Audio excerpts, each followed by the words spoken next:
So when we started this show almost 6 years ago, it was a pandemic project so that one, I could hang out with Cecil more often during lockdown, and two, so that I could have someone help me like horror movies more.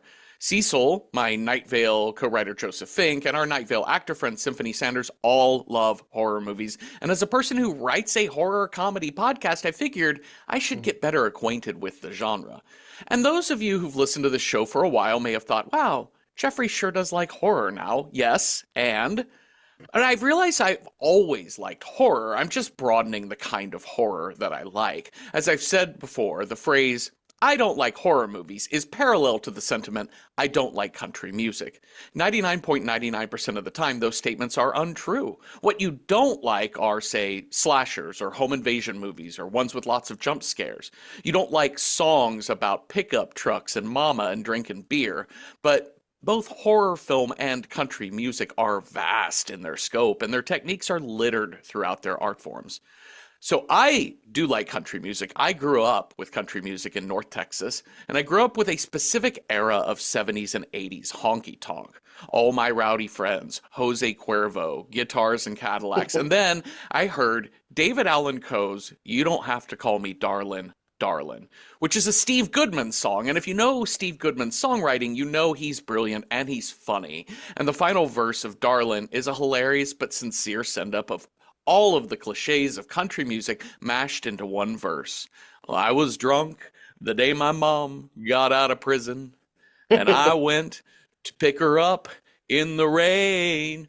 But before I could get to the station in my pickup truck, she got runned over by a damned old train. So this week's movie, Sam Raimi's Evil Dead 2, is to Cabin in the Woods horror what David Allan Coe's You Don't Have to Call Me Darlin' is to honky tonk country. It's all the shit that haters hate, but it's so fun. It's so stupid, so brilliant. It's so sincere in its love of its art form.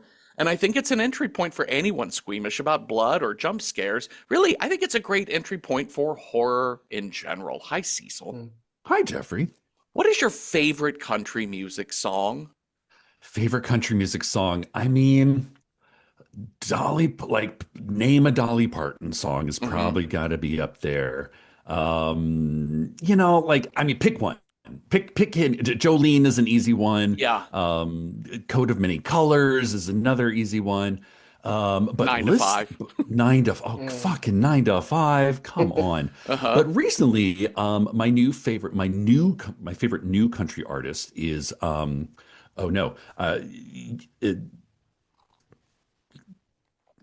1 minute while I look at this man's name. Sure. Oh no. My favorite new country artist is not Davy Crockett, but Charlie Crockett. I don't think I know Charlie Crockett. I don't keep up with contemporary country very well. It was one of those, I walked into a record store, my local Harvest Records here in West Asheville, and I was like, I'm intrigued enough by this cover.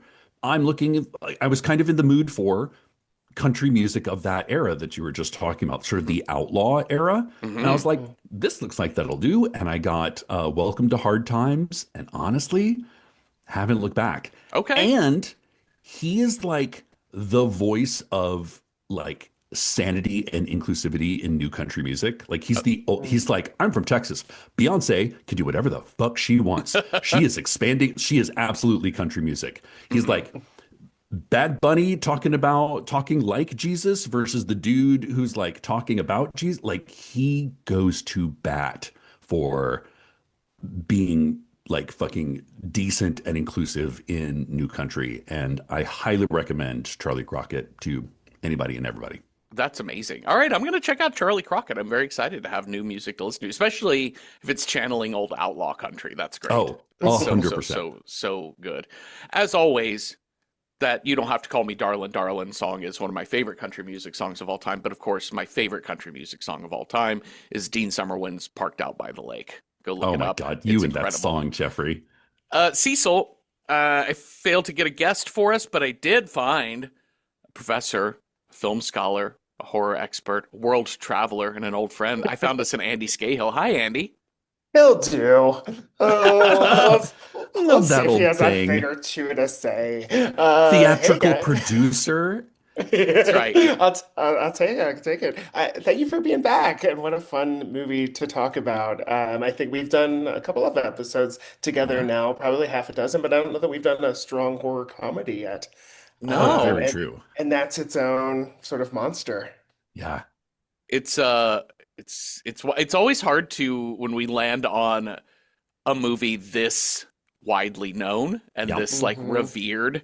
I forget who was our guest when we did The Shining. And I remember his response is like, a random horror podcast. I'm like, oh, who knows what we'll get? And you land on like the number one horror film of all time by the greatest film director of all time. Yeah, what else is there to say?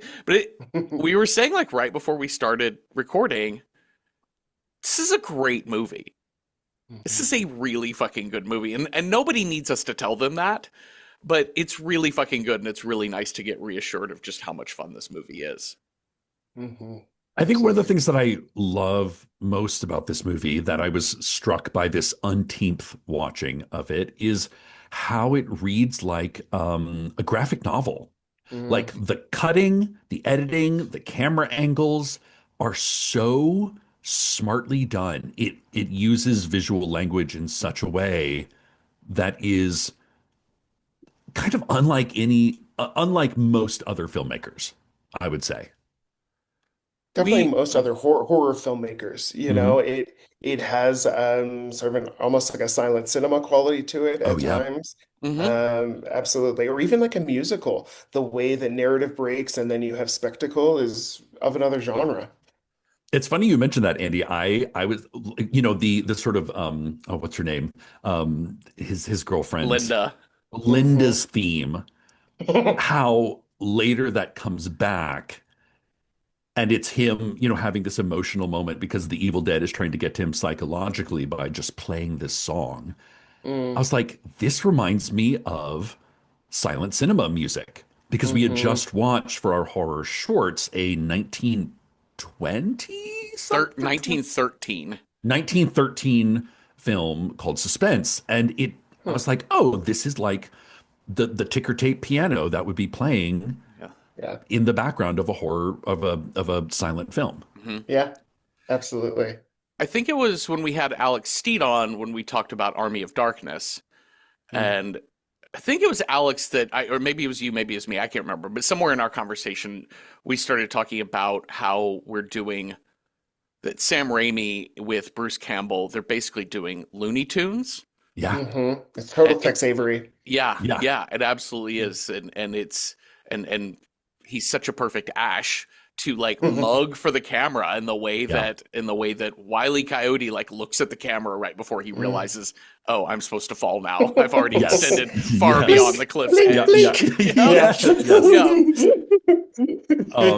There's also like a great deal of why I oughta, Yeah. like Three Stooges in this Yeah, film. And I think totally. it's just a testament to like when a director and an actor kind of have a symbiosis, Mm. Mhm. like like you got an Alfred Hitchcock and a Jimmy Totally. Stewart, you know. Hmm. And they also Bruce Campbell develops his own like his own language around his physicality because it's not just Hmm. all of the classic like it's not The Mask where like we really Yes. literally are in the Jim Carrey movie we literally are Mm. reenacting the wolf eyes and the Yeah, yeah, awooga yeah. sounds and like the wind up to Yeah, punch or yeah. what have you and he has a moment when he's fighting with his hand where he grabs the top of his own head and flips himself over which is so cartoonish and it's Hmm. brilliant and it's funny and it's so good that he's found his own. It's like dance. He's through exercise, Yeah. through whatever rehearsal process they had, he has found Mm. some really really funny shit. Yeah. So kids, if you're looking to go to a theater school, don't go to one that doesn't offer mime. That's true. Like mime is more is mime is all around you. Mine is all around you. Dun dun dun. I mean, I think about it all the time with the influencer generation. Like what you do with your face is vital to Yeah. how well Yeah. the algorithm promotes you and things. So, yeah, That's Hmm. s- why I will never watch a Mr. Beast because I'm like, You've got dead shark eyes. He's got dead eyes. Dead eyes like a doll's eyes. I don't like it. Okay, so legend has it that this book was written by the Dark Ones. It is the Necronomicon Mortis something, the Book of the Dead. I'd forgotten that we get this full voiceover explanation. I love it. And I have to say, one of the things that scared me the most when I first watched this film, because I'm having to when you watch a movie like upwards of 20-ish times, you're like, okay, what was my initial reaction? What was the original thing that drew me in? And it's seeing the sped up script writing in this book. That is so uncanny that scared the poop out of me.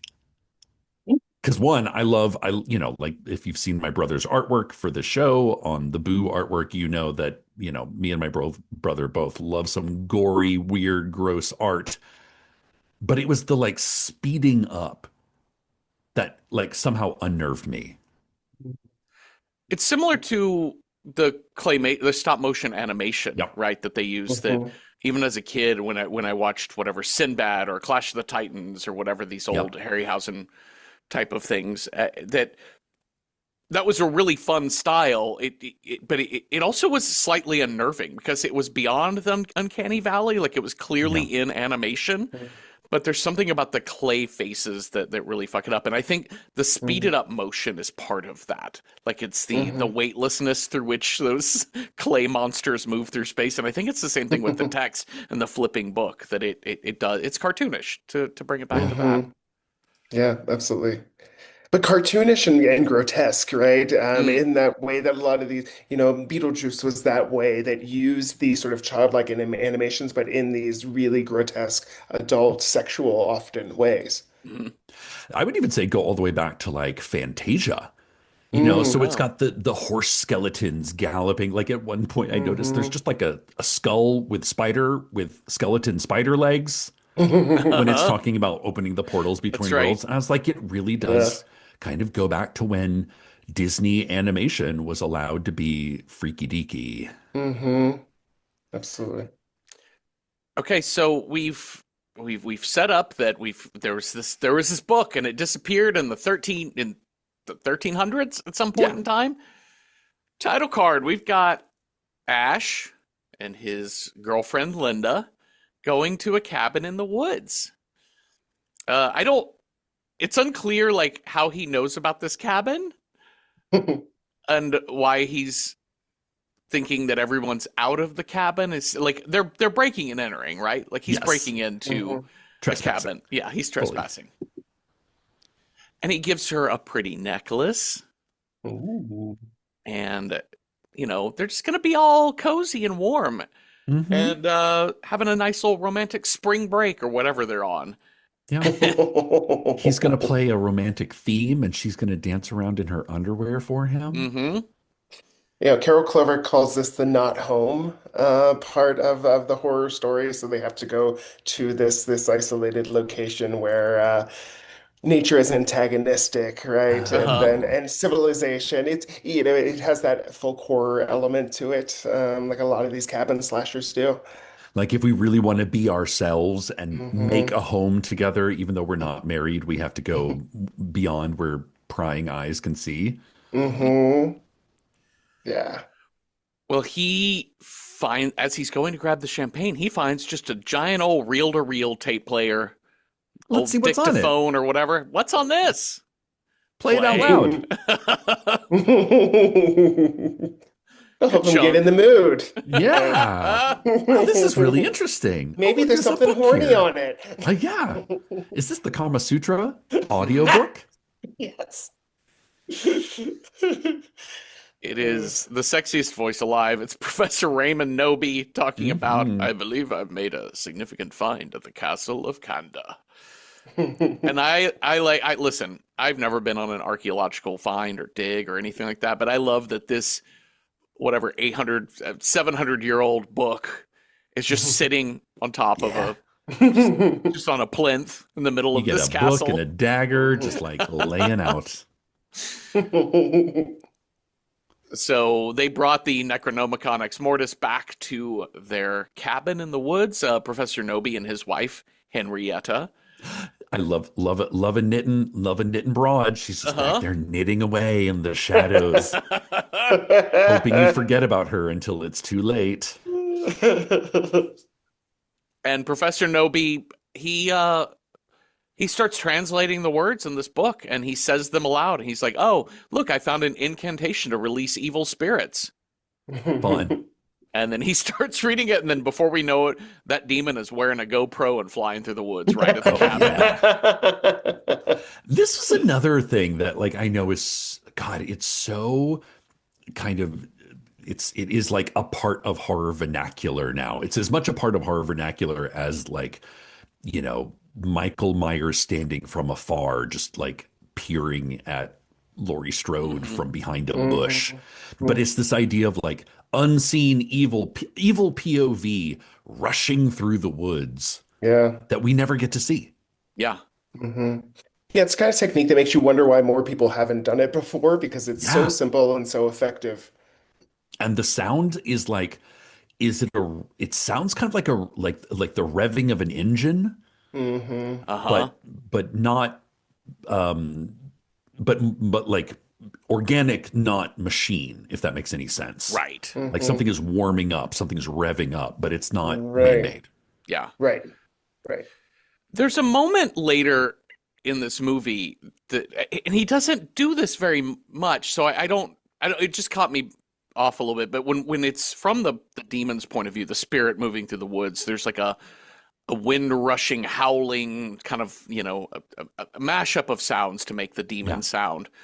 But there's a moment where it's chasing him, Ash, back into the cabin, and it shows it from the demon point of view, and you hear that noise, and then the camera cuts to in front of Ash running, and then it's just quiet. You just hear his footsteps, and then it cuts back to the demon, and then you hear the loud rush, which I took to just be a funny little beat to point out, like, the demon can hear itself. He can't. It's like when you can hear yourself sing and you're like, I sound amazing in the shower.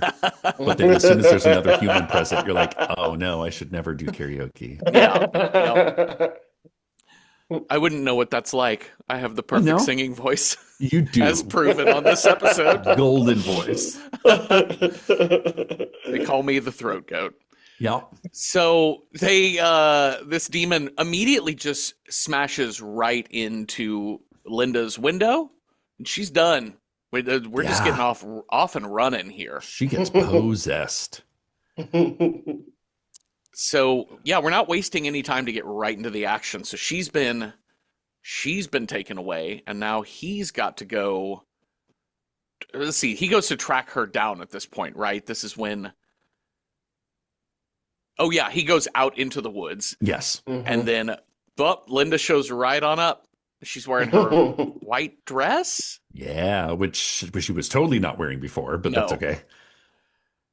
And she comes leaping right at him, and he knocks her head off with a shovel, and then boom, immediately he's already like burying her. He's already like completing the grave, putting in the cross, done. It's the like crazy extreme Dutch angles that I love in this that reminds me of graphic novels. Like, why just have a sort of horizontal bar when you can stretch that cross diagonally across the screen? And there's another great edit here where it's like her head, when he decapitates her head comes rolling to the camera, and then the next shot is the shovel is in the exact same spot as her head. Like, it's just putting shapes upon shapes in a way that is so creative, but also feels completely natural. It's just great storytelling. Yeah, absolutely. The beats of it are so fun. And I when we did these like rapid fire beats of like she gets got, he goes out, knocks her head off, buried, cross, everything like that, though the comedic beats also feel a little bit to me like I was flashing back to Evil Dead 1, being like, hey, we've kind of done this, and I'm just redemonstrating this is kind of, I just want to get right into it, right? You guys heard this story before, but I'm retelling it now. Yeah. And it's a little bit better. It's a little bit more to the story. The setup gets a little bit of a shorthand. You're like, okay, You But get okay, it. yeah, you've heard that part. Yes. Let's get to this bit. Yeah. There's a term called a requel that I Yes. like, which Yeah. you know, so when filmmakers get a higher budget or more autonomy, able to and like Hitchcock did this constantly. You know, he remade his films with more studio support or that sort of thing, or just like revisiting themes over and over again in his work. And I really love that about this. Hmm. That the chance to kind of do it again, but make it better, to lean into the slapstick comedy a little bit more. Yeah, and also just like like you were saying, Jeffrey, to kind of streamline the story. Yeah. Hmm Because I remember, right, the first one is kind of all over the map when it comes to the people in the cabin. And this is like, no, there's a couple. Like she's demon. So that way, like, because half of like my favorite parts of this movie are like when Ash is just alone in the house by himself. Yeah. And we're also learning the rules of how Evil Dead work. Because the Evil Dead picks him up, flies him through the trees. He gets like sledgehammer music videoed, like Peter Gabriel hmm full on sledgehammered, Uh-huh. thrown into a tree. He is evil Ash for a second. I love this like moment of anticipation where he's like face down in the puddle and it's like burble burble Yeah. burble burble. Uh-huh. And then we see full Evil Dead Ash. But the sun is out. So okay, we're like, cool. Evil Dead, not so active during the daytime. Yeah. Great. Mm-hmm. It is true. Like I think Sam Raimi found an actor that was kind of a gonzo actor and would let Yes. them do it. And I think that's part of the pleasure of this too. You see him face down in the puddle for a good, 5, 6 seconds, and you're like, this actor had to do that, and he was Yeah. willing to do that. And because the camera is kind of positioned as us or as the director, it really is this sort of sadistic view on this rubber-faced actor who allows us to, the camera to put him through all these sort of tortures. And I think especially in a genre like horror where, famously Dario Argento loved killing his wife, Daria Nicolodi, in so many ways. So oftentimes it's male directors putting female actors through this, that, and the Absolutely. other. It's so fun and refreshing to see like not only Bruce Campbell, but everybody in this film gets a little bit of put through the hmm ringer. But Yes. Bruce Campbell just takes it like a Especially champ. groups. Yeah, absolutely. Well, he decides, I am fucking out of here. Let's just go. Yeah, That's smart instincts, great no instincts. hesitation. None whatsoever. It's getting that Delta 88 and get back across the bridge, which is fucking gnarled to all shit. And again, it's like it's not just the bridge is out. It's like the bridge is curled up into like a hand, like Yeah. a claw. Like the. I also love the use of mats, like the sort of matte painting backdrops in this. We get one with the castle. We get one here. That again, you're watching a comic book come to life. hmm Yeah. Yeah, The heavy absolutely. demonstration, I think, is so critical into this. Like the visual demonstration of everything, it makes it so much fun to watch. Well, it's dusk at this bridge, Uh-oh. so Demon is back. hmm And we have a car chase. We have a demon. What is Uh-huh. that? What, like a Buick car chase or whatever the fuck Yeah, that the thing is? Oldsmobile. An Yep. Oldsmobile car chase. Again, I remember the first time I saw this, I was like, what is he seeing? Like hmm Yeah. what is the character Ash seeing hmm in the place of the Evil Dead? Is it something ghouly or ghosty or, what is it? Or is it just sort of because he's clearly looking at something. Yeah. hmm That's a great Yeah, question. absolutely. It takes so many forms because sometimes, there's a moment where he just touches an invisible force that's in a rocking chair.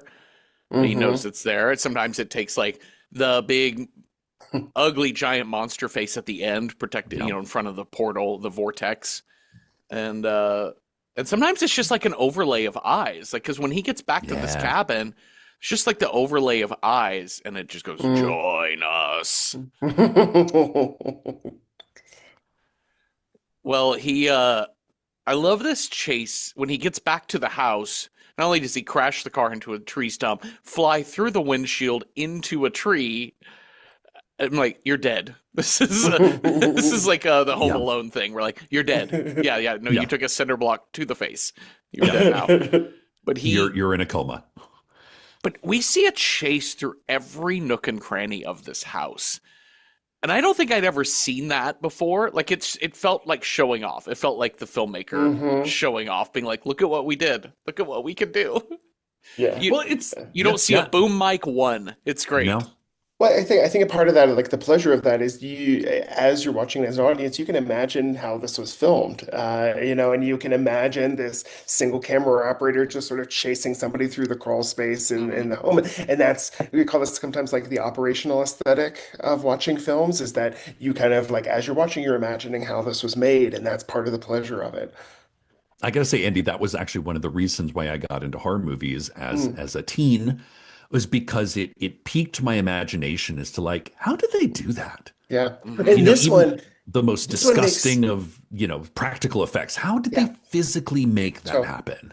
And credit to Sam Raimi, he makes it seem achievable. There's a real democratic quality to what Sam Raimi does, and I think any film student watching this is like, I could do that. You know what I mean? Like I can make an effective, and that's why horror movies are just catnip for early directors because they don't require star power, and they allow for a lot of innovation.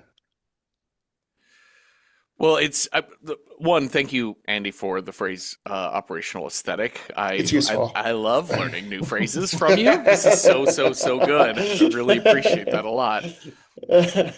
Everyone wants to Uh, slap me now that I say diegetic music all the time, and Oh I learned yeah. that from But Andy honestly, Scahill. sometimes you gotta make a distinction. You're like, Uh-huh. is Hugh Jackman singing? Or is the mhm. character Hugh Jackman playing singing? Right.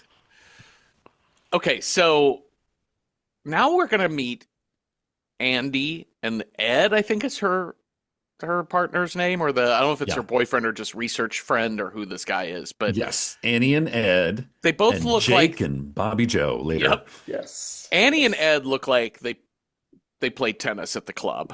Oh yeah. Or pickleball. Or yeah, Oh pickleball nowadays. Yeah, yes. sure. Like if this was made in 2026, like Right, there'd right. be a lot of like quiet Hmm. luxury Lululemon aesthetic going on That's on the right. airplane, I feel. Yeah, we bought a new house and we're in a gated community. It's lovely. They have a racquetball court Yeah. and a restaurant on site. Yeah, and if the pickleball court is not open by 10:10, I am calling the HOA. Oh, well, Ed tells her, "Hey, I haven't heard from your dad for ages. So you found these new pages of the Necronomicon Ex Mortis. That's so cool. Let's go drive to your dad's cabin in the woods. It's about an hour from here, Let's and translate some pages, yeah, let's baby. translate these pages. He's going to be so Hot. excited." But they don't have a phone at the cabin, and I have not heard from him. What I found interesting on this watch is that he says, I've not heard from him in a week. Yeah. So, and I Mm, love this because when we are introduced to the cabin um, through Ash and Linda, it's like this thing has been sitting vacant for years, Mm, mhm. years. But it's been under 7 days since, Professor and Henrietta have got. And I love that the cabin just sort of resets and is like this quiet trap waiting. yeah. That's like Mhm.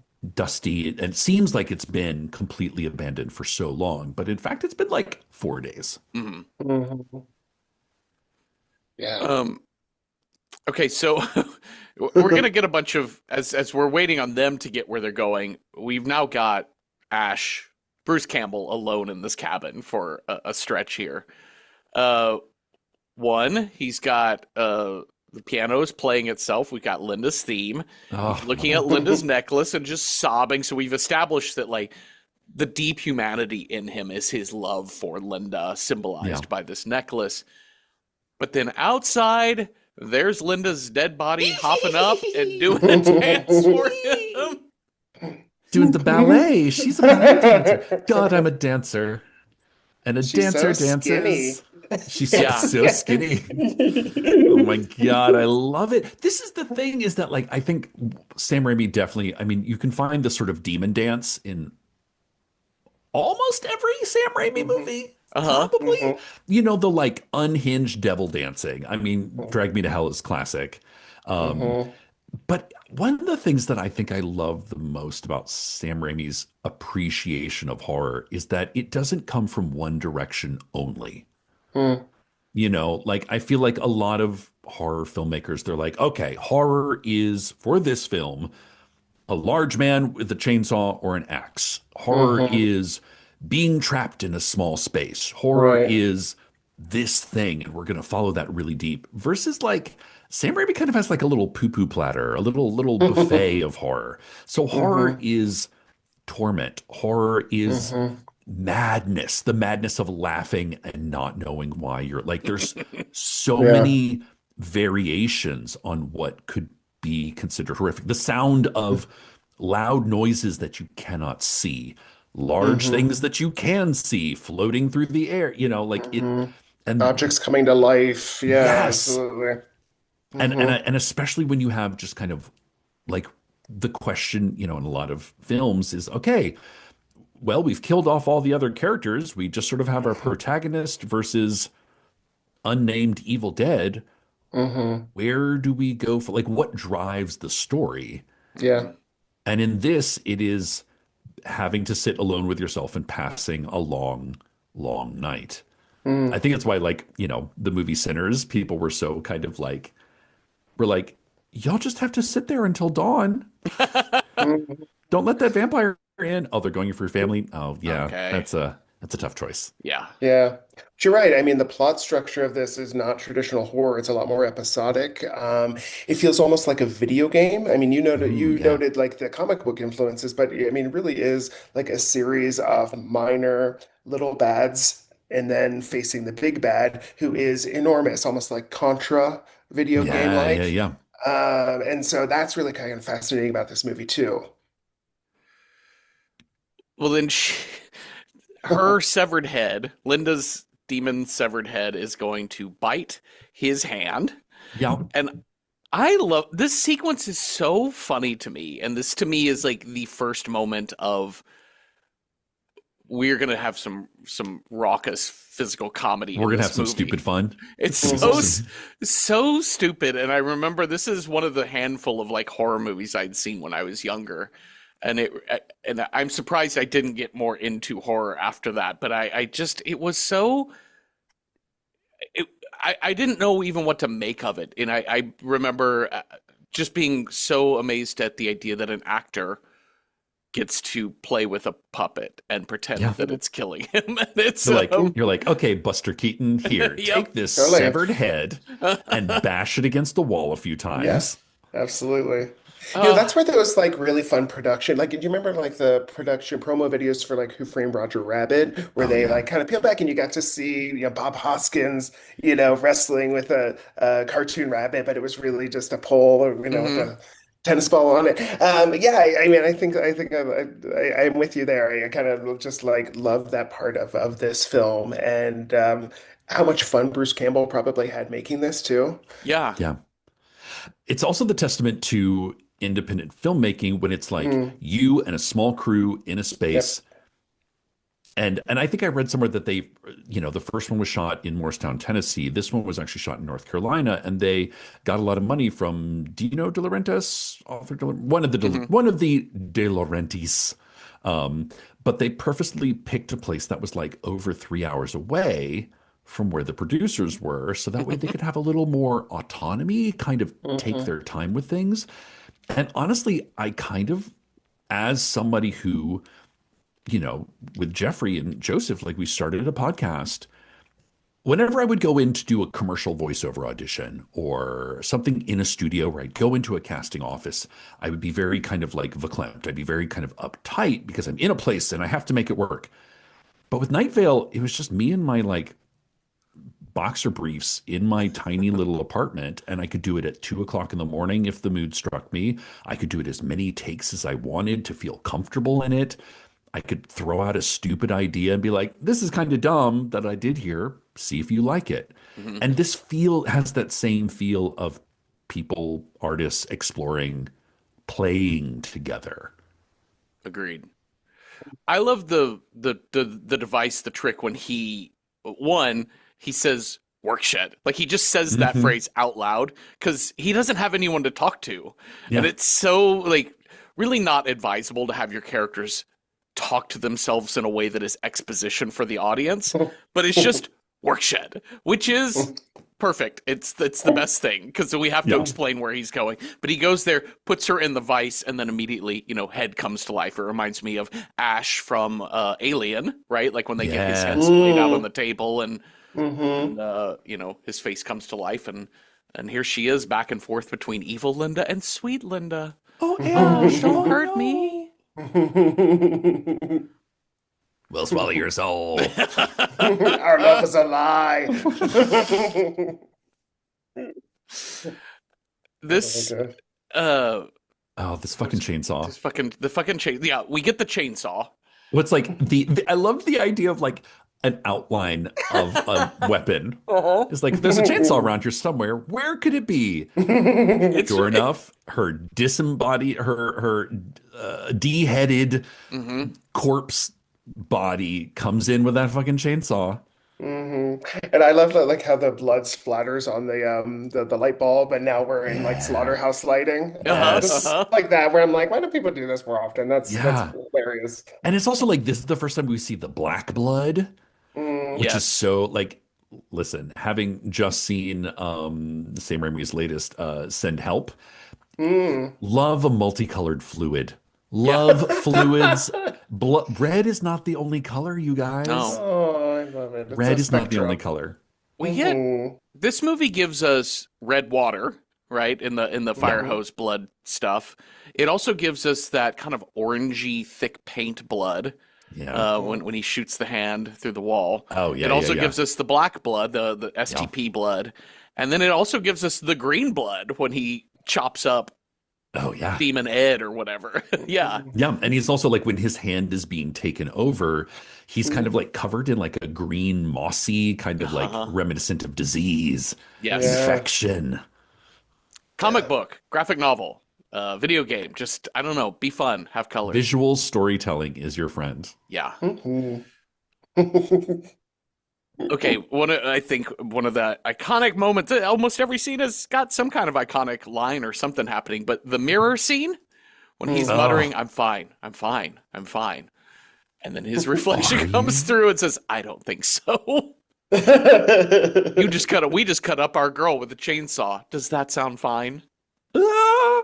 Mm, I think it was during this watch when like that scene came on. I was like, is this one of the best movies ever made? uh-huh. Is it? Just the setup of the mirror scene of like the MC Escher, the I don't know if y'all have ever been to one of these, but kind of like a Midwest mystery house, like which is just like a bunch of rooms that are optical illusions set up Yeah. on the side of a highway that you can stop and take a picture and spend $5 on a Coca-Cola. Like Uh-huh. it has that sort of Yeah. feeling to it of Well, like, don't believe your mhm. senses. Not everything is as simple as it appears. Right. Yeah, I mentioned like the video game aesthetics of this, but there's a haunted house aesthetic to this as well. You were kind of walking through these different rooms and these different exaggerations. So yeah, I know I totally see that too. hmm And like, what could possibly be so scary in an empty cabin? And they're like, Uh-huh. it's just like, it's, like anything can become a tool of the evil dead to pry your brain open and get you to like yeet yourself over to the other side. Yeah. Yeet. But there is things like I think there is this sort of like masculine loss of control that's part of this film, even if it's played for a joke. It's losing control of your image, losing control of your hand, right? Becoming symbolically castrated and Yeah. having to cyborg yourself. So there's all this sorts of like really 80s loss of masculine control in this film. Oh yeah. I think maybe a runner up, but like not too distant runner up would be Sam Neill in The Mouth of Madness, Mm-hmm. of like the hard-boiled detective who thinks he's Totally. got everything going on, Uh-huh. Yeah. and then he's So, like, Oh shit, I Right. have no grip on reality anymore. Yeah, Serpent in the Rainbow. I Yeah. mean, there's a lot. We forget that this movie came out, I believe, the same year as Predator, which is all like the hard-bodied masculine Oh yeah. fantasy of Yeah. control in other nations, right? It's replaying Vietnam War. This Just one one is man the with a gun opposite. Yeah, versus, exactly. Yeah. the world. Exactly.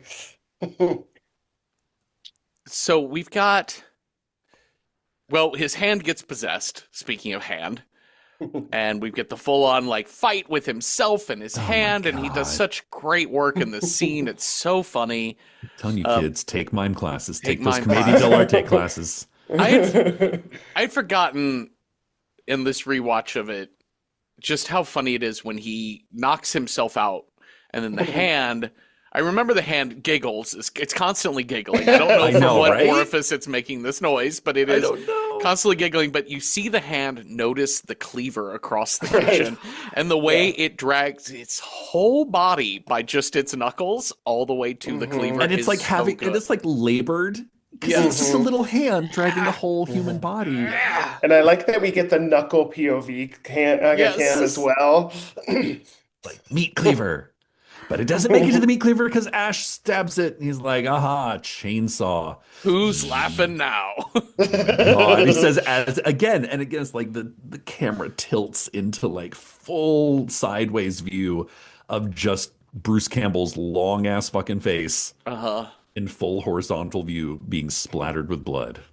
Comfort. And then So just comforting to me. boy, and if you're gonna pop in some like literary dad jokes, you have to earn it. And I think they God. earn it when he puts this hand under a bucket and then a stack of books on top to weigh it down, and the top one is a farewell to arms. I'm like, oh, Yes. you know Yes. what? It's so stupid. Totally Yep. fine. Yep. Slow clap. Oh my God. So we're hunting down this hand, and again with the subversion of expectations, because he can't. He's got the rifle. He has a double-barreled shotgun that he found in the cabin, and not only has the hand run into a mouse hole again, getting into Looney Tunes, Tex Avery Yeah. bullshit, Yeah. Yeah. and Yeah. it's taunting him. It's flipping him off. But then it kind of does the action hero bit, right? Like it zooms in on his ear where he's carefully listening to every sound in the wall. And Mhm. then he blasts at where he thinks the precise spot is, and then he just sees trickle of blood. And you're like, wow, action hero, superhero. But then every hole in every wall just hoses him down like fire hose of blood. It's the what small becomes big and what's big becomes small is Uh-huh. like the most terrifying because his prey has been something the size of a hand. It's very small. Where did all that blood come from? Who knows? Well, I think this is the idea that the house is a living entity, right? And we already have the kind of what we'll get into later, the sort of psychological architecture of the home, right? The monstrous mother in the basement womb kind of Uh-huh. area, the failure of intellectual mastery in the main part of the house. Oh yeah. Well, he's losing his mind. The deer hit him. The lamp is laughing at him. I Every love book is it. laughing at him. He's laughing with them, and then it turns into like screaming. Like the line between her and screaming is thin. Yeah. And then it's broken by a knock at the door, which he immediately turns and blasts. And it is I kind of skipped this part, but this is our guest. This is Annie, Ed, Jack, and Bobby Joe arriving. Yes. Because when Annie and Ed arrive at the bridge, they're like, the bridge is out. And there's Jake and Jack. Bobby Oh, Jake, Joe. yeah. And they're like, oh, there's a trail. We need to go check in on the cabin as well. 100 bucks and you carry my luggage. And she's got like the largest steamer trunk. So they have arrived You with hear her a penny giant. whistle as she pulls it. Yeah. Oh my God. H- How did it take us so long to invent wheels for suitcases? Right? True. True. I was like traveling through the airport like about a month ago and I saw someone with like an old fashioned suitcase, like the kind that my mom had back in Uh-huh. like not quite flower 60s flower on the side, but almost. And I'm like, half of what you're carrying is suitcase. Like that is Yeah. half the weight of what you're Yes. carrying. There's no wheels. Cool, hipster aesthetic, but Uh-huh. also yikes. Inconvenient. Inconvenient. I would save that money for just a cool hipster outfit for when I arrive. Then I can look cool there, as opposed to you don't have to look cool at the airport, is what I Carrying say. this powder blue, That's right. hard-sided, no wheels suitcase through the airport. Well, obviously, when our new foursome arrive at this house, they are Annie is just wanting to see mom and dad, Yeah. but what she sees is a man she doesn't know, covered A in bloody blood, chainsaw. but with a chainsaw that's blood splattered everywhere, and they kick the shit out of him, and they're like, throw him in the fucking cellar. Yes. I love immediately Annie finds the tape player and it's like, I oh, love my it. father's tape player. It's queued up to the exact same, or it's queued up to the perfect spot to get all the exposition. Yep. He's like, it's only been a few hours since I read the summoning spell aloud, and I would say that my wife Henrietta has now become a Kandarian demon. And now God help she's me. October 1st, she's dead, and I couldn't bring myself to cut up her corpse, so I buried her in the cellar. She is in the cellar now and still In the a demon. cellar, in the cellar, in the floor of the cellar. That's what happened. Where that guy is. And out parked by a lake, 60 miles out of Santa Fe. Oh, my favorite song. Henrietta. Oh, Henrietta.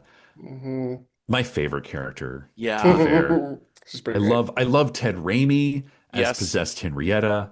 I keep saying 80s, 90s Ted Raimi could absolutely get it. Someone with a fresh soul is in my fruit cellar. Who's in my fruit cellar? Which feels right out of Psycho, right? When she Oh, says, yeah. I won't be kept in the fruit cellar with the fruits. Yeah. They get Ash pulled back out because now they're like, oh, he's not what we think he is. There are more, there is something down there with him. There are more things in heaven and earth, etc., etc. But Henrietta comes out swinging. Ash has to stomp her back into the cellar, which causes her eyeball to shoot out and go right into Bobby Joe's mouth. Yes. Yes. Making a popping sound and all. God, love it. Ugh. But sadly, Ed has turned. Ed, Yes. Pickleball Ed, is now a flying demon. That's the other thing that I love about The Evil Dead is that it's like anyone can be taken at any time. And they just sort of appear on screen as a demon. Like Right. no rhyme or reason, just like, and it's sort of like Ed has sort of been knocked, not unconscious, but like knocked silly. So like in that weakened state, you can imagine The Evil Dead can take over. But honestly, they can just kind of manifest whenever. Yeah. Henrietta sings, Mama's gonna buy you a mockingbird to Annie. I love the horror trope of when the demon pretends to be something else, just to make you like it. Sentimental. Oh, Sentimentality is a very potent weapon. It's true. Ed manages to eat a chunk of Bobby Joe's hair, which I only wrote down because there's something so visceral about eating hair that I can like kind of feel. It's so gross. Yeah. Ugh. And that sends her running out into the woods. And She's Ash is like, gone. listen, she's in those woods. She's gone. Yeah. Bobby Joe! Bobby Joe! Okay, quickly, she has not run into the woods yet because Oh, sorry. she has yet to utter my favorite line of the movie, Yeah. which is after they defeat Ed, there's a moment where like there's noise and shit and everywhere, and in the quiet, Jake notices the trail is gone. Then yeah. the clock on the wall stops. Everything goes dead silent. And then suddenly the screaming and screeching and loudness from all around. And then it camera just focuses in on the one bedroom with lights flashing and like booming coming from there. And then it just goes to Bobby Joe, and Bobby Joe goes, "It's in there." And it's just all the attention on this one room. And she goes, "It's in there." Yes. God, it's brilliant. It's so funny. That's a God, what was the movie? 13 Ghosts? Was it a William Castle? The Yeah. idea of like Yes. we can't show anything. Back in the days of black and white horror, we're like, we can show a single skeleton on wires. That's what we got. That's our scare at the end. So what do we do in the meantime? We do like extreme close-ups of a doorknob or a door and just play the Disney spooky sound effects record. I mean, I love a film where they don't show anything, like The Haunting from 1962, one of my all-time favorite movies, and you don't see a thing. So I love, and I'm a lover of horror, but I will take suspense over gore any day because I think it's harder. I think any hack can do a jump scare, but to create suspense, to make your audience think they've seen something, I think that's the skill set, honestly. Well, we're going to hear from Dad from Beyond the Grave. And Dad is going to tell Annie, hey, those new pages of the book you found, that has the incantations to dispel the evil. So save my soul and everyone else's soul and get that shit read. And this is one of the other famous lines from this movie. Bobby Joe says to Jake, "Jake, you're holding my hand too tight. Baby, I ain't holding your hand." And we pan down and it is Ash's severed hand holding her hand. And that's when she's like, "Yeah!" And she goes running out in the woods. Fuck this. Mm-hmm. Eaten by trees. Yep. Sam Raimi gets a redo on his very unpopular tree attack scene from Evil Dead 1. And he does a much better job with it here. Well, because they make it less creepy, rapey, and more just like assault. Yes. Like you're being torn apart, which is, I think, kind of not a more enlightened point of view, but like it taps into horror for all rather than making it like female specific. Exploitative female. Yeah.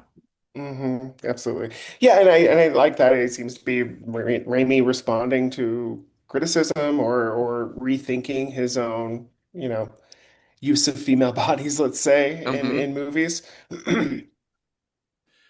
Well, Annie and Ash break out the new pages of the Book of the Dead, but we do learn a couple things. One, we see some pictures in there. There's definitely a picture of a man with a chainsaw for a hand and a gun in the other. Dumb. This is so dumb. They're like, well, he didn't do a very good job of expelling that evil. You're like, he has a chainsaw for a hand, Ash.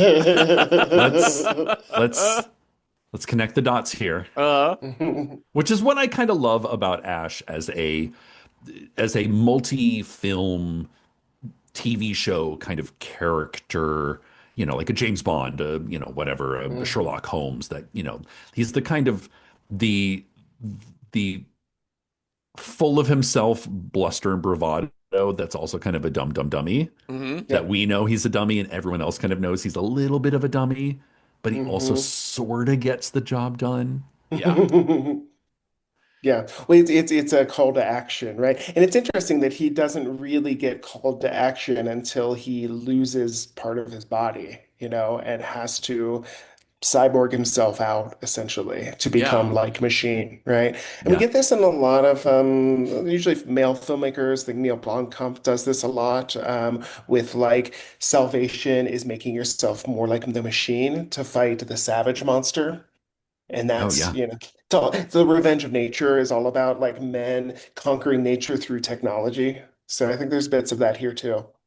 It's also the like, what seems like a retreat. I must take off a piece of my own body, like something like, those you bastards, you took my hand is the only way forward. You must lose something to gain something. Yeah, absolutely.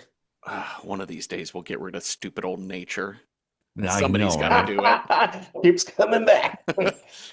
Okay, so what we learned from Annie is in these pages, there are two recitations. The first is going to cause the physical manifestation of the demonic spirit. Fine. Ash is like, why would we want to do that? And she says, well, because the second recitation develops the portal that sends it back to whatever hell it came from. I love a vortex. I do too. But we're left with a wild card, and that is Jake. Oh, dummy Jake.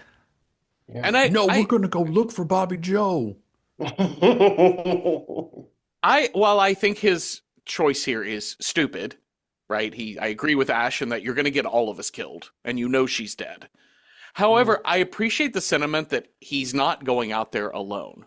He knows he's in a horror movie, and he says, we don't split up in a horror movie. We all go together, so I will hold you at gunpoint to come with me into the dark. And, the demon comes after them and basically comes into Ash outside, who hurls Jake into a tree head first. Yes.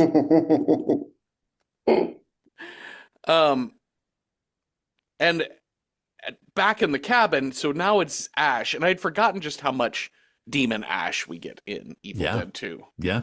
Yeah. So it's Evil Ash versus Annie at this point. And she has the spine knife, right? The Kandarian dagger, which we saw in the first movie, which it just looks like a bladed piece of spine with a little skull at the hilt. Mm-hmm. And in the hunt, somebody bursts through the door and it's Jake still alive, and she squarely gets him in the gut. And the physical comedy of her trying to get this door shut to keep Evil Ash out, but she keeps slamming it on his feet. He's with a knife through his gut being like, ow! And she finally gets it closed, and she's dragging him through the cabin, and she is telling him, shut up. She's like, shut up, you person I just stabbed who's in pain. Fascinating. Yes. Shut up, white lady. Problem I just made that I'm now unhappy with the circumstances of.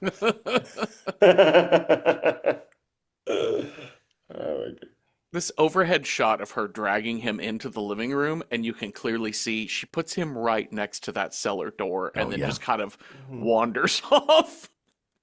And he immediately gets dragged by Henrietta, quite literally. I love it.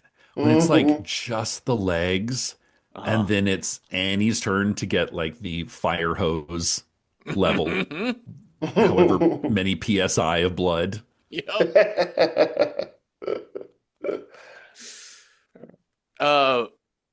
Evil Ash is there. He's fighting with Annie, but then in the melee, he finds that necklace.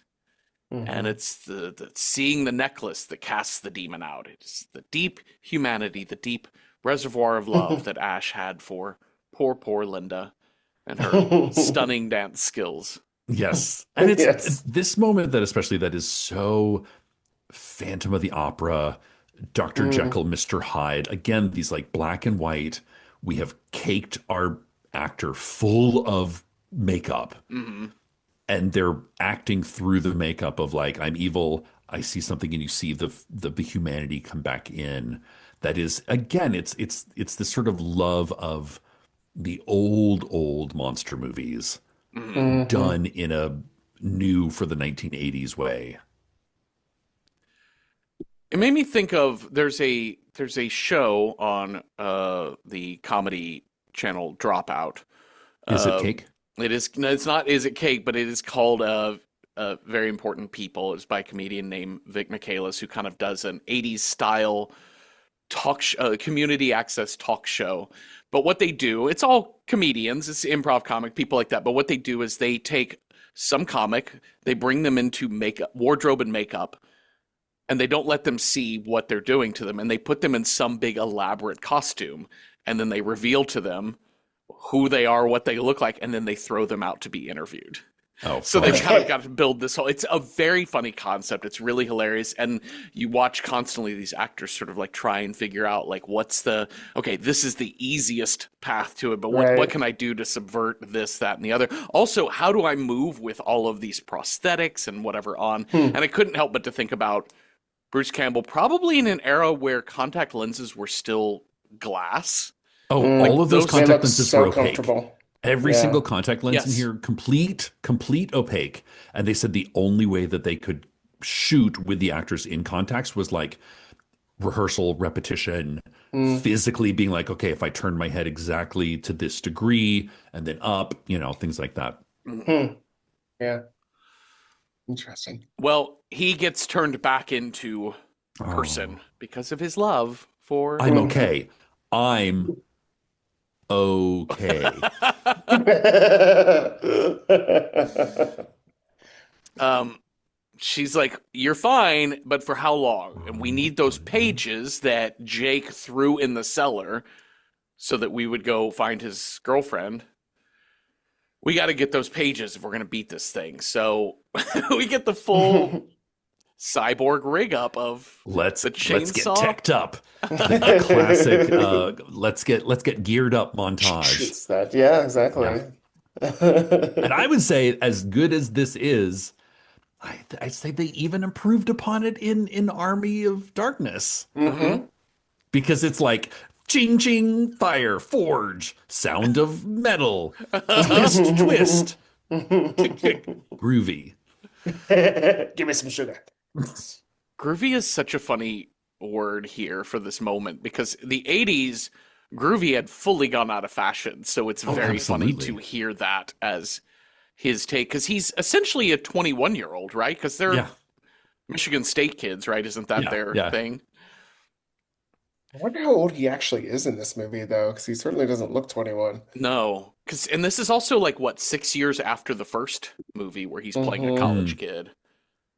So it feels like he's got to be late 20s, maybe 30 at this point. yeah. He's like, I can dig it. So good. Daddy-O. Yeah. So he pops down into that cellar and he gets pretty mostly without much incident. He manages to get the papers. There's just some rats and a jump scare from a skeleton. He passes those papers up to Annie, but then he gets full on attacked by Henrietta as she reads the first incantation. And my thought was, Annie, keep reading it. Don't stop Yes. because he's Don't screaming. stop. Yes. They're But she like gets 15 words long. It's not like yeah, you have to read Sound and the Fury, right? Like you yeah. just have to read something Like shorter than the Pledge of Allegiance to get this sonnets done. are longer than this Yes. incantation. Yeah. But she gets stabbed by the hand. Hmm. She does. She does get stabbed by the hand. Well, not before we have the full like boss battle with Yes. Henrietta, who goes and full the Thing.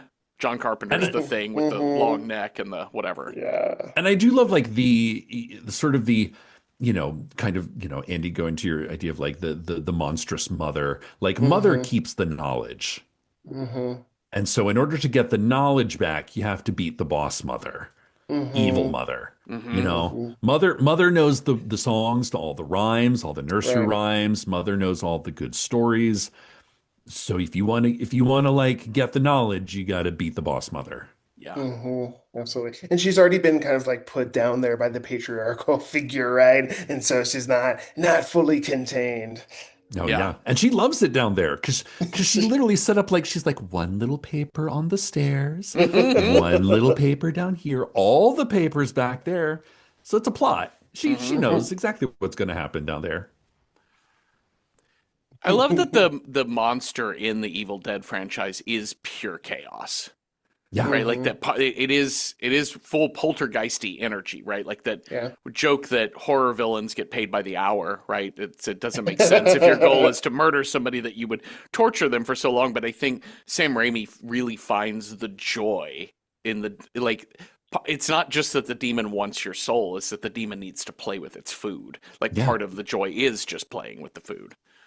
It's kind of the opposite of humans and our food. We're like, if we relax the cat, this Wagyu beef has had porter beer massaged into it Right, every day. right. And it's the most relaxed because if it's not relaxed, the beef tastes terrible. This is the opposite in that we're like, listen, if we psychologically torture our food, their Uh-huh. souls are going to taste that much more delicious when we That's actually right. take them over. That's right. Hmm.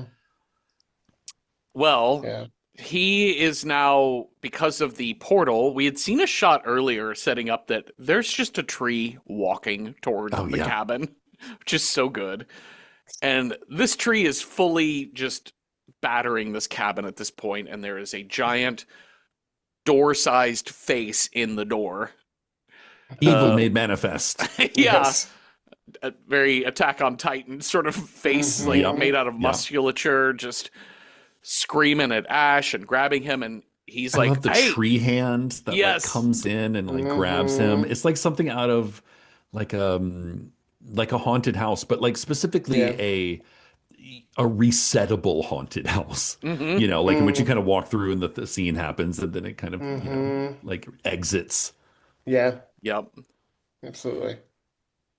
Well, he's he's like, "Oh, so you only read the incantation to bring the monster? Well, read the second fucking thing." Yeah. And she starts reading the second fucking thing. She gets stabbed in the back by Ash's severed hand, and she is dying, but in her last breath, she gets those last words out, Adele Dazeem, and this fucking vortex opens up, and giant monster gets sucked on through. But the portal doesn't close, you guys. No, it takes a minute. It does. You got to jiggle the handle. That's right. The Try door turn. busts off. Right. Uh, I do love that I love the like when he sees the monster, the monstrous face for like the white, mm. his hair Mhm. goes white and he's like, "Don't look, just read the fucking script." Yeah. Do you guys remember the 80s film House?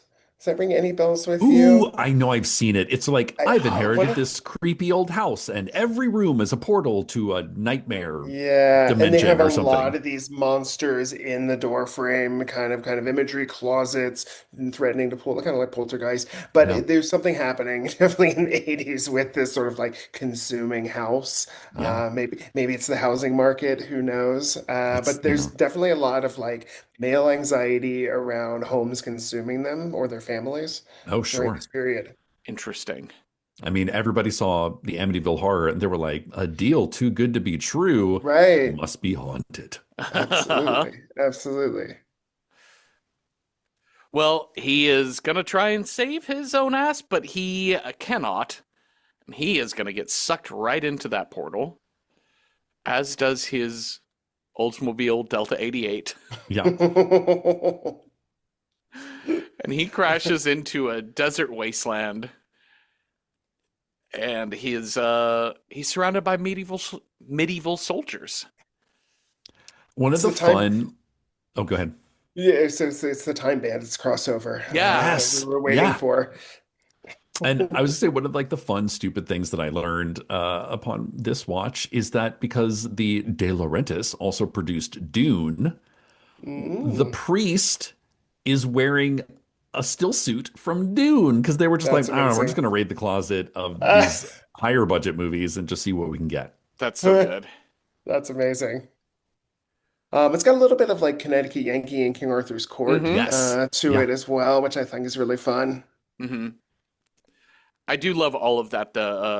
When you, yeah, when you take somebody from modern day, it's such a fantasy, right? Like if I could travel Hmm. back to this Yeah. other time, people would be so impressed with me because I would have a boom. I would have a boomstick. Boomstick. Yes, Yeah, yes. I would be able to predict the eclipse that's right. That's that right. you all think is like a, horrible, evil thing, but I'm like, it's pretty, you can map it out. Yes. Right. Meanwhile, you wouldn't understand a word of this old English. I know. Right. Yes. What is the translator going on here? Yeah.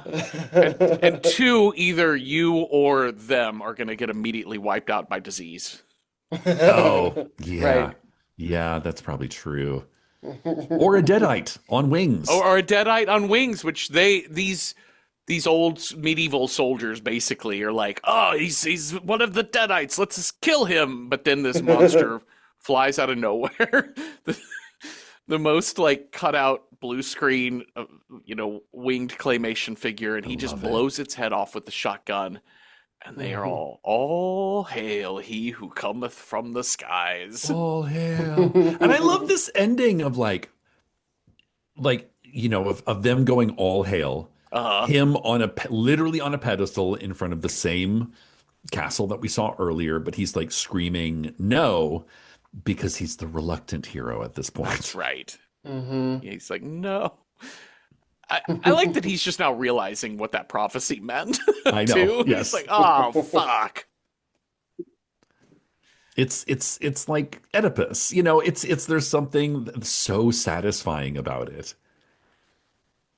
I can't think of another film that like transports us into another genre and just leaves us there for the Yeah. sequel. Yeah. It's so unusual.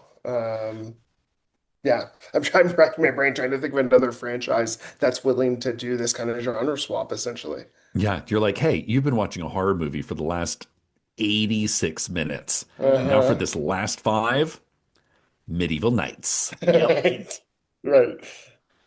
Right. Well, the end. Shall we rate this movie? Yes, let's.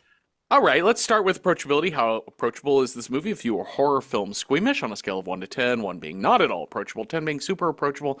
Listen, if you are still like listening to our show and you don't really watch a lot of these like more bloody, gory ones, I mean, listen, this thing is 4 out of 10 laughing lamps. Like in terms of approachability, it's really bloody. It's got a lot of jump scares, but I would also say it's really funny. It's really ingenious. It's a lot of fun to watch with a group of friends, Mhm. which is how I watched this back in high school. And I was very horror squeamish to a lot of this stuff. I remember wincing quite a bit when I did watch it, but it was also like a really great time. And so I just think this is a really good entry point for this type of horror and scare. But that's it. That's all I got to say about that, about approachability. To speak nothing of approachability, Cecil, how do you rate this as a horror film? I mean, it's a horror film. This is quite a 10 out of 10. Yeah. Again, I'm always so impressed at the ability to be like, it's just a cabin in the woods. It's one location. It's five, six characters, seven tops. What are the possible variations we could ever come up with? Let's let's run through the scenarios. And I Yeah. love it for its creativity. Yeah, 10 out of 10 lockets that cue Laura's theme, Oh, yeah. Laura's Linda's theme. theme. Andy, is there Uh, anything else before we close out Evil Dead 2? Is there anything else we should talk about that has to do with this movie? I think like the similarities between comedy and horror are really interesting. There's a great book by William Paul called Laughing Screaming, where he looks at the connections between the physical comedy of comedy and the physical comedy, especially gross out horror, which I think Mhm. I'd put that in this category. Oh, yeah. It's about putridity, it's about things that are supposed to be inside the body being out. But like the cartoon humor that we talked about, there are slapstick comedy mixed with, you know, lost arms and lost limbs, and so I think that mix is really fascinating. Just in terms of what this is doing in terms of genre, it's like supplying the humor and the horror Mm, simultaneously. Yeah. it's brilliant. Well, let us figure out what movie we are going to watch next. Cecil, you've got a scare die. I've got a style die. We will roll those up and see what movie fits those two things. Cecil, on your scare die, if you roll a 1, our next movie's scare is clowns or dolls. 2, it is a vampire. 3, our scare is conspiracy. 4, wild Ooh. card, whatever scare we want. 5, something with 4 or more legs. Or 6, alien. What's our scare? That's a 2. We're going to do vampire. That's a Oh my vampire. God. Okay, So many thoughts. vampire. And we're going to match it to the style that I roll. If I roll a 1, that vampire movie's got to be in a foreign language. 2, it's got to have 5 or more words in the title. 3, it's got to be from the decade of the 2000s. 4, it's just got to be straight up dumb, like just a dumb movie. 5, it's got to be a bottle movie. Or 6, it needs to be something with a horror icon, either actor, producer, director, whatever. All right, let's see what I got here. My little cup.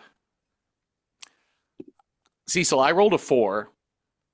Dumb and that is vampire dumb. movie? Yeah. Oh, all my dreams are coming true. I was actually saying before the show, I was like, there is one movie, one special combination on this dice that would make me so happy.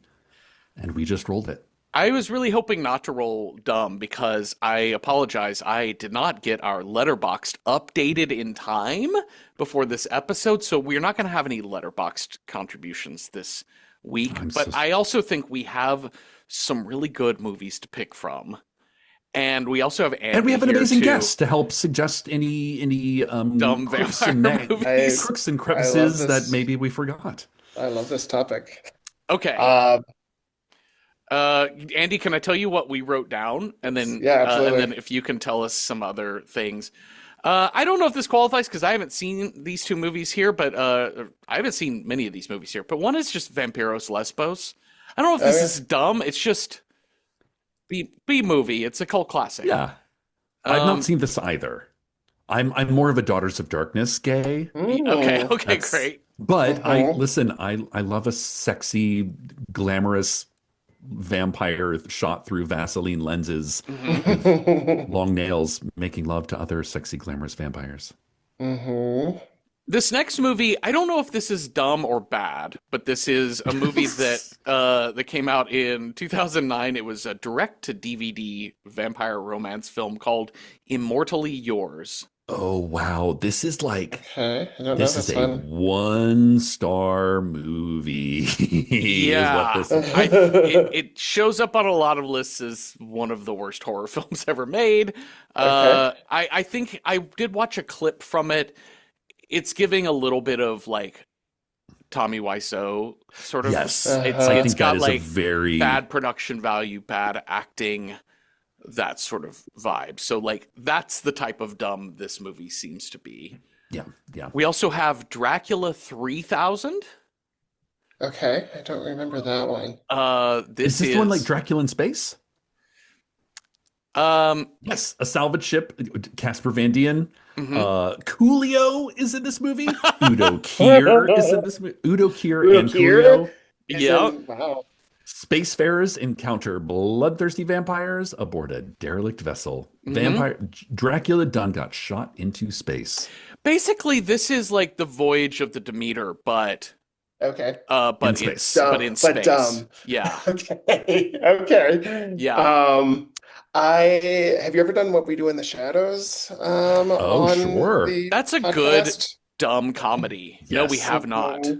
So that's the one that came to mind immediately. There's also a Japanese film, which I put in the chat. It's Vampire Girl versus Frankenstein Girl. Wow. It is more fun than you think it will be. I think it's going to be a lot of fun, actually, looking at it. Those were two that came to mind immediely. Okay. You know, there's some fun with the Vampire in Brooklyn is a fun vampire film. Was that Eddie Murphy? Yeah. Gosh, I'm trying to We've got a couple more. We've got 3 more on the list here. And I think, are these all 3 in the same? No. Okay, well, we have Planet of the Vampires. Okay. Which I think is like sci-fi vampire, like very like MST3K. Oh yeah, this is Mario Bava. Yes. Okay. Planet of the Vampire sounds dangerous. We have the Fearless Vampire Killers, Roman Polanski. Right. Yep, which is like dumb as in like kind of like Mel Brooks meets Dracula Dead and Loving It. I think would be another kind of entry of that level. And then we have one that is pretty special, which is Mr. Vampire or Close Encounters of the Spooky Kind. Okay. Which is the Hong Kong like hopping vampires. Yes. Okay. I think it was like 2 winters ago that I discovered I went down. Listen, one winter, Godzilla was my boyfriend. And then the following winter, hopping vampires became my boyfriend. I thought of Once Bitten, the Jim Carrey film. I don't know if you've ever done Yes. that. Yeah, absolutely. Oh yeah, I do remember this And then movie. there's the weird one with Nicolas Cage where he's convinced he's a vampire. Vampire's Kiss. Thank you. I Thank you. remember seeing Vampire's Kiss, and what I like, I remember seeing it when I was like, I think I like this. I think I'm too young to kind of get what's going on here. Yeah. But it's like 1980s money yuppie Yep. makes out with a woman, and now he's like, I'm a vampire now. Watch me eat Hmm. this cockroach. And it's Yes. just Nicolas Cage acting Being at a Nicolas full Cage. 11. Yeah. Yes. All right, so I'm looking up right now. I know. You're looking up Just Watch right now. Yeah, because okay, Encounters of the Spooky Kind and Mr. Vampire are not coming up as currently available, Cecil. What? Hold I on. don't believe that at all. Let me check. Um, uh, Let me check the app because Just Watch's website is grown super confusing. It's on the Criterion. According to this, wait.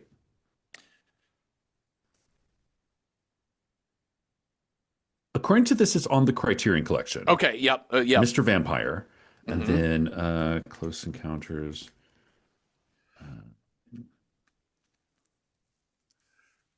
Yeah. The- It's just Encounters of the Spooky oh, Kind. Encounter. Okay, that's it. Yeah, That's why sorry it's for the long pause there. Encounters.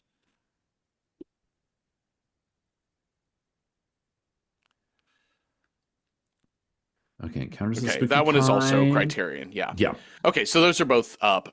Just the website of Just Watch was not making it clear And Vampire Girl versus Frankenstein Girl is also available on on Amazon. Just Watch. Yeah. I'm really intrigued by Watch the Vampire. trailer and see if it speaks to you.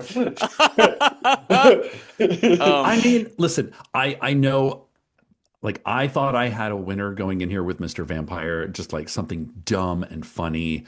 Like I love when slapstick comedy, like Drunken Master, like slapstick comedy and kung fu meet. uh-huh. Yeah. But listen, we have a tenured professor, Yes. And this is what he recommends. and he recommended a movie that I've never heard of that he thinks is what would you say? It's better than you expect it to be.